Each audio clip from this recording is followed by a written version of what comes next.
to ka bro, si Cher Rizal. Makapot ka lang ato, ipabrikay din yung bago kang kayo magbiag at bukid, kam na barta at bukid bakatay, mga siket mo nung alibo ng pang mabitang kayo dun din ating gawa. Okay, so he said, all of them are full-blooded natives that belongs to Palawan tribe. Palawan is the place, and Palawan, they are one of indigenous group of people that have been living in this island for 1,000 years. If you are familiar to the Tabon man or caveman, did you hear that? The person who live in the Tabon cave, their ancestors are the possible descendants.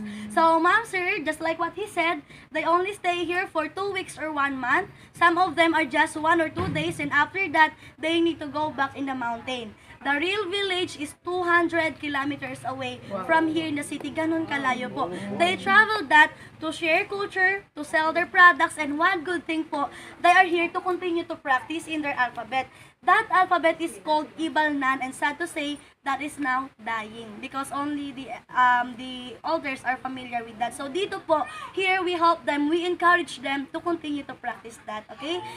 We call them Palawan, same to the dialect that they're using, it's also called Palawan. The dialect of this tribe is different to the local dialect in Palawan, so they have their own, okay? Bagtik mo nila. Try to hold, ma. Ayan, pakihawakan po. And after observing, kindly pass that to our seatmates. This is one of the very important traditional product of the tribe. Ma'am, sir, it is called bagtik. Hindi po to tawas, ha? It's a kind of sap. It is dagta. It's a resin. They collect it from almasiga tree.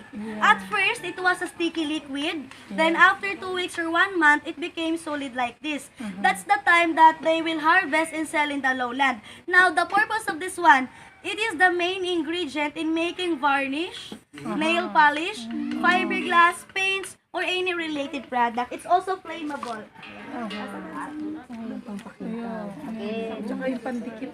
Okay, and so they have their own native bag or backpack. This is called bakid. They use it to carry their products in the mountain, or sometimes they're putting the baby also in the upper part. If it is full, they will simply tie it up so that the products will not fall. If it is heavy, no problem, they will simply use the head supporter to carry more weight. This is durable because made of rattan. Matibay po yan, okay? And now, they're going to play their musical instruments. That music is called basal.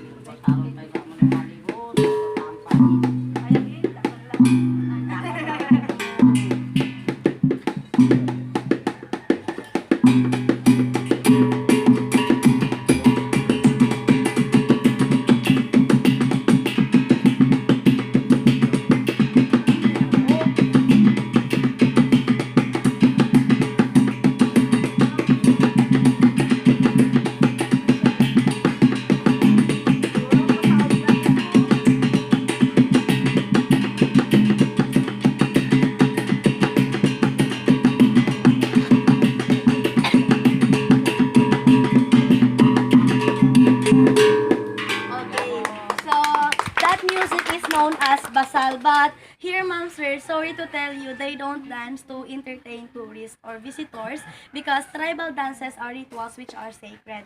So for them, they dance if they have prayers or good harvest. Okay po? Yes. So the big one like this is called agong or gong. The two small are sanang, and those instruments are now few hundred years old, handed down by the ancestors. But they don't make that because we have no metal before, ano? It came from trading or barter trade between the Southeast Asia since time immemorial. That's why they have metals. Na, ito kasi namon, gimbal kay kayo lang ito sa unang kayo pag binata nito daw.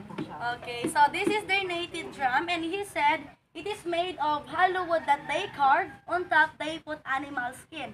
It's a cow skin. Sometimes they're using skin of snake or skin of bear cat. This drum is called gimbal. And he said rock and roll. So they have their own native guitar. Wow. Before the arrival of modern guitars, before those 6-string guitar, the Palawan tribe had already their own. It is made of 2 strings, considered as one of the first guitar here in the Philippines. We call this Pujapi in Tagalog, but in their dialect is Pushapi or Kudlungan. So, magpi-play sila ng music. So, that is a short music. That music is called Bagit. Bagit means bird song.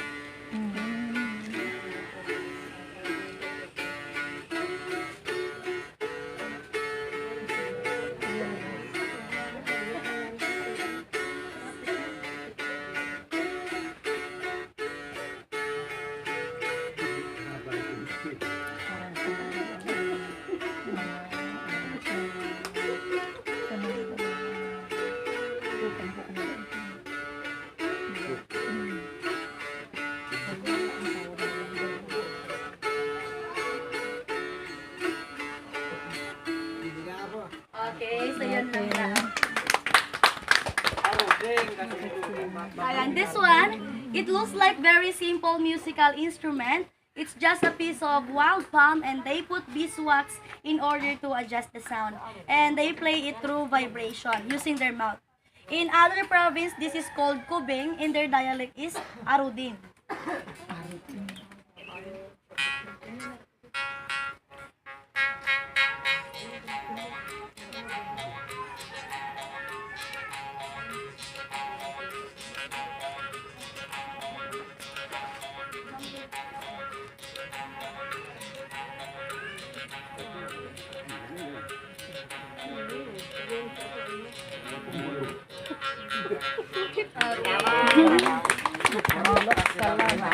Ayan. This is their native flute. This flute is called bubarak and bubarak means bird's call. So they usually play it during siesta time. It sounds lullaby. Pampatulog.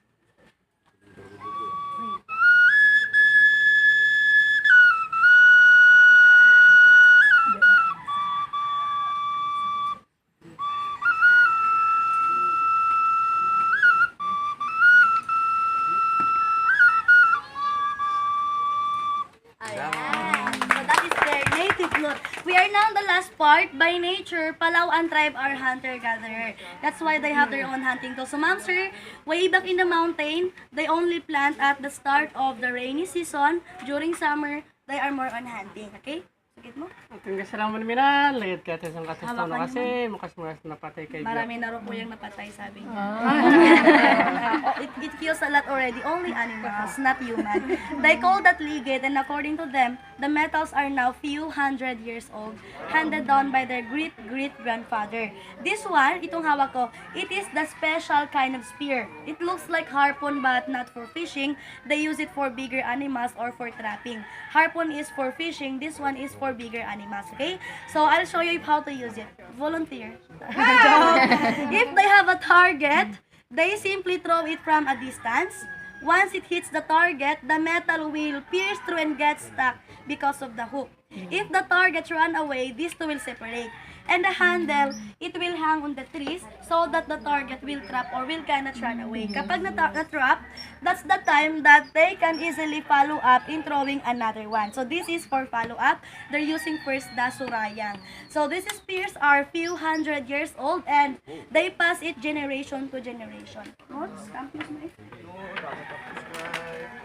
Ayan. And also, part of their diet, they're hunting birds and squirrel. Here in Palawan, we have squirrels then. So, ma'am, sir, this is what they use to attract the bird and squirrel. Let's listen. It sounds like those animals. Like a bird. Like a bird. Okay. And that's the time that they will prepare this one to hit the long distance target. Take note, they don't use bow and arrow. Yung tribo, di ba, yung ibang tribo, bow and arrow. For them, they use blow dart or sumpit for the long distance target. So it's a blow gun. It is made of 2-barrel bamboo. They put smaller to make it stronger. So they call this supukan in their dialect or sumpit in Tagalog. Okay? Now, let's pay attention. Can you see the drawing pig over there? Yeah. Can you see the pig? That's the target. They're going to hit that one. Oh boy! Bullseye. Oh, bullseye. Oh boy! Headshot. So, they can hit farther from that kahit malayo po. But it depends on how strong they can blow. So, ma'am, sir, in a real situation, they are putting poison to kill the animals. They collect the poison from the plants. Like this one. may lason yung bala nila in real situation. This is the main ingredient in making their poison. That plant is called dita.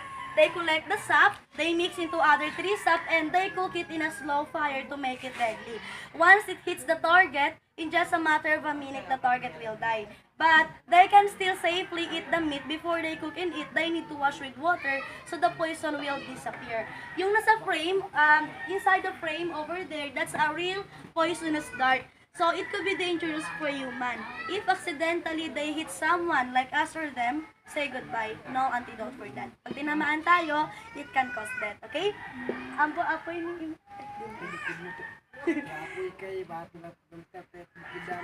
so this will be the last one, and he will show you if how they make fire in the mountains. Of course, they have their native way and they have their own materials like flintstone, metal, and native cotton. So those are the materials. The cotton is came from the palm tree and the metal is came from trading. In a simple strike, you can see now the smoke is coming out from the cotton. All they need to do is to blow using dry grasses or dry leaves.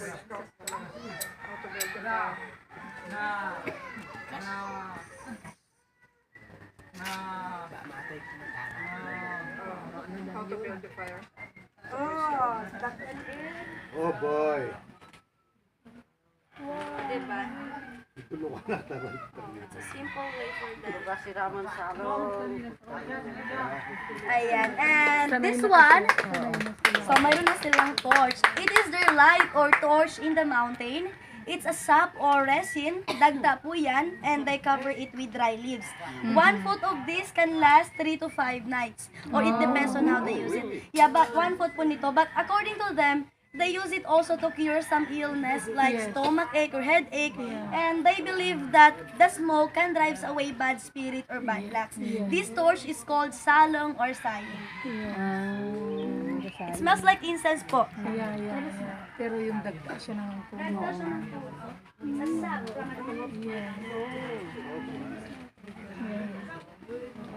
Para mas mamoy niyo. Sa ang bango na nga mo incense. Parang incense.